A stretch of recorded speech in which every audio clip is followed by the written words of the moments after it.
Oh mak, tu Firman lanjut balian udah baru dah maknya. Tu lanjutnya guys 2 juta seminggu. Nanti minta ketangin jak saya nak du mak balian. Yu Firman do anda kan nyobalin kan ndak ada ande lah. Nyo rajin, dah tu nyo kerajo lah. Nanang, ili mudik labu saya ndak tentu adok. Lah keraju saya Firman tu. Pinya kuliah lu mah. Yu di tempat kuliahnya do alun tamek nyo lah ditempatkan nyo kerajo sekali.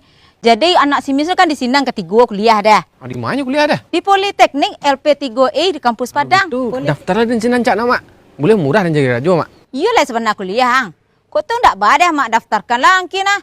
Nya pendaftarnya lah buka nah mulai dari kini sampai Agustus. Kok dapet capek mendaftar yo. Nya pendaftarannya terbatas. Jadi mak, tapi yuk mak balian udah ninjal nah, tuh pergi kuliah. Tu lanjutan 1 juta seminggu. Sepatu baru, serawak baru, baju baru. Ya mak. Oh, ndak ke kuliah yang berantui lah banyak lah kandang mah.